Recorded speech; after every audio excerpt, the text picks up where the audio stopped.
What is up, guys? Welcome to a new video. Today we're going to be checking out 6 weird picks and builds that actually work. This is the 3rd episode of this now, I think, and I love doing these videos. I have so much fun reading all of your comments. Like, I actually read all 1,000 comments on the last video. I have a whole folder full of builds to try now. Before we get going, this is a video with Pro Guides, so thank you to them for helping to edit this video. You can check out their guides, some of mine, and their genius stuff down in the description. Make sure you do leave your builds below as well. I do read them all, and to bring you guys into the videos a bit more, here is going to be my favorite comment from the last video. Here's a life lesson for us all. LUV ends his comment about Lucian top with, remember to never sell Iceborne, have fun, but don't fucking try this in my ranked games. I just can't. That comment made me crack out when I read it. But anyway, let's go into it with mid lane Smite Orianna or Orianna in the jungle. This is actually done by a YouTuber called Tiltarella. He does a load of weird build stuff, and I'll just put his YouTube down below for you to check out. So AP junglers normally aren't too amazing because they struggle to farm reliably. They take a little bit too much damage, and they don't really have like the gold generation, I guess, to really sustain a good build. Orianna is a little bit different. She has a really good clear with her spells and a shield to protect herself too, plus she's more of like a utility mage anyway. She doesn't necessarily need a ton of items to be effective. So Tiltarella mainly plays her with Smite mid, but I did give it a go in the jungle as well. Now mid lane, he actually goes Frost Queen's Claim into Runic Echoes with the blue Smite. Both options are really cheap, plus Frost Queen's actually has the extra gold generation, and Runic Echoes will let you farm the jungle a little bit more as well. This is a lot like the old school seasons where you'd go and nick jungle camps between waves. As a jungler, by the way, you just go Runic Echoes straight into more AP like a Death Cap or maybe a Rylai's as well. So your early clear is not too much fun, but after that Runic Echoes, like, it becomes really easy, and actually your ganks are decent. Like, after hitting level 6, running into a lane and ulting someone is a lot of damage, and it can do a lot of work. So in general though, like in lane and stuff, Ori isn't actually that strong. Like, this makes it a bit better with some early damage, but it's just a ton more gold in theory. You get gold per 10 anyway from Frost Queen, so you're constantly earning, but the Smite means you can farm the jungle really easily. You get the regen and bonus experience from that as well. Rather than just like farming your lane, you're now going to be farming that lane plus the jungle plus getting passive gold, and that is pretty insane actually. This is definitely strange, but I'm not sure it's kind of keeping up with as weird as some of the other picks. Partly what makes it so weird though is the fact that it actually works. Like, looking at it, it really shouldn't, but it does. So maybe that was a little bit too legit though, really. Let's go for something a bit weirder. So how about top lane AD or hybrid Evelynn? So this was suggested by one of you guys in a previous video, but it's also been on my radar with a slightly different build. Eve is like the ultimate cheese when you stick her in a lane. Eve's Q like is seriously such a pain in the ass, especially against melee, because it pushes and you can't really get near her or it's going to hit you as well. The build in the comments was Ravenous Hydra, Triforce, and then a bit tanky, so like Sterix, Deadman's Frozen Mallet. I tried it and it does a lot of damage, especially early. Like, you have good AD scaling on Eve, so you can really make use of everything. Plus his Sheen is legit broken. Actually, maybe it's the Phage. Like, maybe that is worse because you're constantly hitting. They can never ever escape you with that speed up. He sums it up perfectly in his comment really. Like, if you get ahead, you just kill your enemy every time you come from base by going behind them and cutting him off. Like, he's never going to know where you are. That is a massive thing. Like, they have no idea where you are after you base, and if you're ahead, you can get so many kills with this, either in your lane or another lane. So that is pretty good, but it's still a little bit sensible maybe. Like, it's definitely off meta, but it's not crazy enough for us yet. So luckily, or I guess unfortunately maybe, I have one that's worse. Someone actually does this in High Diamond. He goes Exhaust Ignite, Further Battle, Evelynn, Hybrid, top lane. This is probably the most annoying thing you could actually ever do in a game. You can do this in the jungle as well actually if you want to. So our aim with this is just to be a pain in the ass. We do good damage, but we're also very tanky, and we have a little cheese trick as well, which is great. So first up would be our Hydra, but the Titanic this time instead. It gives us some good damage, but especially combined with that, it actually gives us a ton of survivability in a fight, and we're actually very difficult to kill. This is when we become a giant dick after this though, and we get a ZZ Rot Portal. So the first time I got this, I was like, what the hell do I do with this thing? But basically you stick it somewhere and someone eventually is going to come and kill it. That would be fine normally, but we're sitting right next to it, stealthed up, and we literally just bait them in, trap them, and kill them for it. It feels so dirty, like literally just setting up this ZZ Rot trap for them to come and try and kill to get some free kills. But I've had so many people rage at me in all chat for doing this, and I don't know, I just couldn't stop laughing honestly. It also makes us very tanky. Like, it's going to be really hard to kill us as well, but then we actually need some damage, so we get Gunblade after. The new one is amazing with her. We heal for 15% of total damage dealt. It's not lifesteal or anything, so our E, our Q, even our ult is going to heal us, plus we have the slow and the burst. If you're in the jungle, you can get a Runic Echoes first and then do this exact thing. It actually still works as well. This get a little bit weirder though. We can do better than that.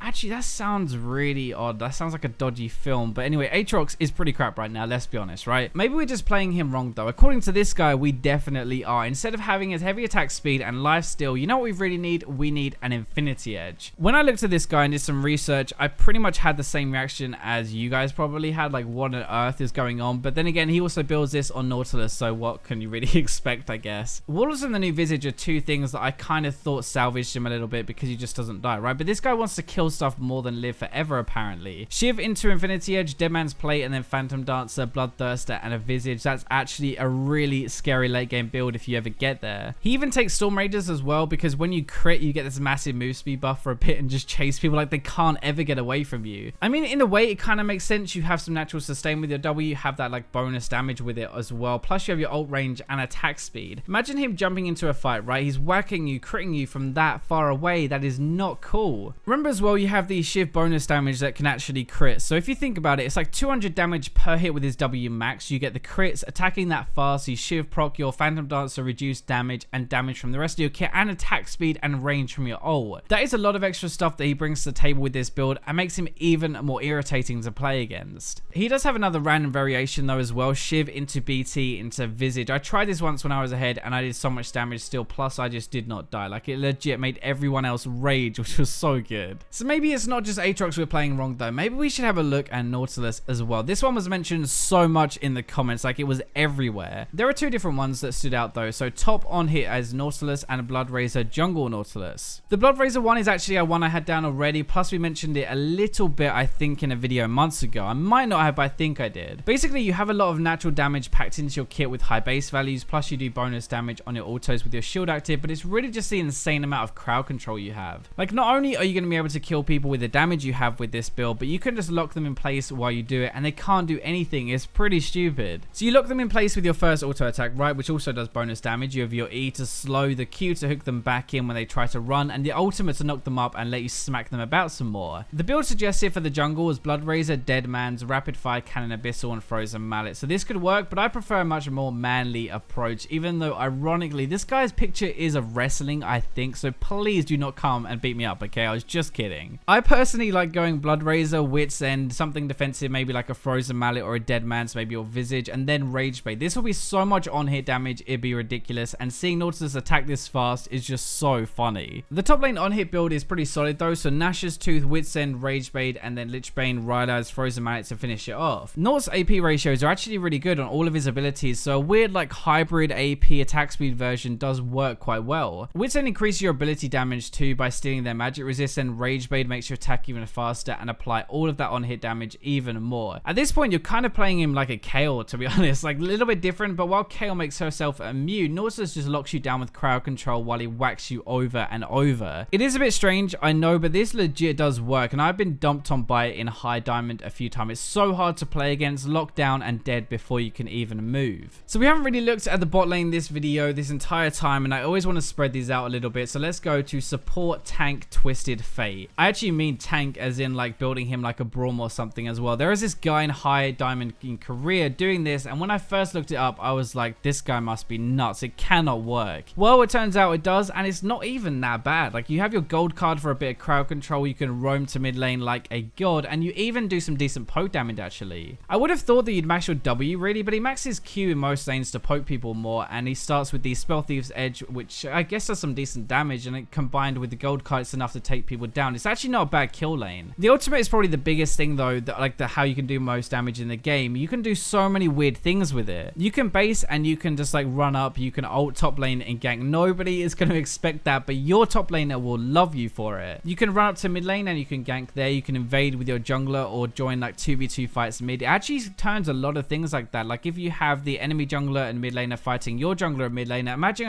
another Twisted Fate just coming in to join. One of my personal favorites though is running back to lane, getting your AD to bait a little fight, and then ulting in behind them to cut them off. It gets a lot of kills. You'd be surprised just how tanky you actually get, and you run Grasp of the Undying too for sustaining just a bit of extra poke every time it's up. There are quite a few people who do this and make it work, so I think it could actually be legit, even though it is really strange. And if someone locked in Twisted Fate with me, I'd be kind of like, why would you do that? Why not just play Soraka? So there isn't really a whole ton to say about this one, just because like Twisted Fate is a simple champion, right? The biggest difference is your stacking cooldown reduction to throw out stuns constantly, and you ult around to catch people off guard when they don't expect it. Maybe not like as weird or like a cool interaction as some of the other guys as to why this actually works, but it does work. You're basically a stun bot. So that's gonna wrap up this video. I hope you guys enjoyed it. Make sure you leave yours down in the comments. I will be reading all of these. I actually love reading the comments on these videos. Thank you again to Pro Guys. That's gonna be all for now, so I'm gonna leave you with the robots.